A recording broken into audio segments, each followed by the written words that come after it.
A ver, ¿qué pueden tener en común un dios de la antigüedad, un rey feudal y la globalización? Pues aunque parezca mentira, son como fichas de dominó en la gran historia de la humanidad. Hoy vamos a hacer un viaje para ver justo eso, cómo las grandes ideas han ido cayendo una detrás de otra para construir el mundo que conocemos hoy en día. Se podría pensar en la historia como una serie de sistemas operativos, ¿verdad? Cada uno con su propio código. A lo largo de estas 4 grandes edades, vamos a ver cómo se fue actualizando ese código. Desde la fe ciega en los dioses hasta las reglas, a veces no tan claras, del mercado global. Empezamos, cómo no, por la Edad Antigua. Aquí, el primer sistema operativo no estaba escrito en ningún libro, estaba literalmente en el mundo mismo, en las rocas, en los ríos, en las estrellas. El animismo fue, digamos, la primera forma de entender el cosmos. Significaba que el mundo no era un lugar inerte, para nada, era una comunidad de espíritus. Cazar un animal o talar un árbol no era un simple acto mecánico, ¿qué va? Era una especie de negociación con otro ser espiritual. Con el tiempo, claro, esos espíritus que estaban por todas partes empezaron a organizarse. Las grandes civilizaciones le dieron a las fuerzas más poderosas, el sol, la guerra, el amor, por ejemplo, nombres y personalidades. Y así nacieron los panteones de dioses, que eran en el fondo una forma de poner un poco de orden divino al caos del universo. Vale, ¿y si los dioses gobiernan el cielo? ¿Quién gobierna la tierra? La respuesta fue la teocracia. Los faraones, los reyes, los emperadores no eran solo líderes políticos, eran los intermediarios con lo divino. Su poder no venía del pueblo, venía directamente de los cielos. Una idea potentísima que legitimó imperios durante siglos. Pero, claro, los imperios caen, y cuando el mundo antiguo se derrumbó, hizo falta un sistema completamente nuevo. En Europa, este nuevo orden no se basaría en dioses lejanos, sino en algo mucho más tangible: la tierra y la lealtad. El feudalismo fue la respuesta a un mundo que se había vuelto muy inseguro. Era básicamente un pacto. El rey y los nobles ofrecían tierra y protección, y a cambio los vasallos y campesinos daban su servicio militar y, sobre todo, su trabajo. Esto creó una pirámide social muy clara donde cada persona sabía perfectamente cuál era su lugar. Y aquí hay un detalle que es clave. A diferencia de lo que a veces vemos en las películas, un rey medieval no era un dictador absoluto, ni mucho menos. Su poder dependía por completo del apoyo que le dieran sus nobles. Vamos, que traicionar a un duque poderoso te podía costar el trono. Este sistema se apoyaba en lo que se conoce como la sociedad estamental. Y ojo con esto, porque aquí el destino no se forjaba, se heredaba. Si nacías campesino, morías campesino. Punto. Si nacías noble, tenías la vida resuelta. La movilidad social era prácticamente una fantasía. Esta idea de un destino fijo lo va a definir todo, hasta que algo la haga saltar por los aires. Y claro, en un mundo definido así, por la fe y la lealtad, el conflicto más grande que podía haber era por la Tierra Santa.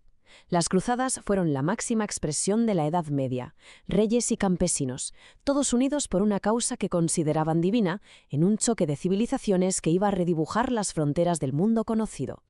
Entramos ahora en la Edad Moderna, y aquí el sistema medieval no solo evoluciona, no, es que se rompe en 1000 pedazos.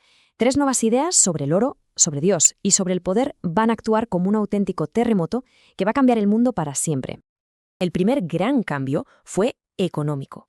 Con el mercantilismo, de repente, la riqueza ya no era la tierra, era el oro y la plata. Esta idea, que parece simple, lanzó a Europa a conquistar el mundo entero. Ya no buscaban solo tierras, buscaban tesoros. Y eso financió imperios y desató una competencia global absolutamente feroz. ¿Y todo ese oro que venía de las colonias, a dónde iba? Pues directo a los bolsillos de los reyes. Como se ve aquí, el poder real evolucionó muchísimo. Ya no necesitaban negociar con los nobles como en la época feudal. Ahora tenían su propio dinero, ejércitos profesionales y un poder que se volvió, como su nombre indica, absoluto y de derecho divino. Y al mismo tiempo que el poder político se centralizaba, el poder religioso se partía por la mitad. La reforma de Martín Lutero no fue una simple protesta. Fue un seísmo que partió en dos a la cristiandad europea que llevaba unida más de 1000 años. Se cuestionó la idea misma de una única autoridad divina en la tierra. Y claro, ante una revolución siempre hay una reacción.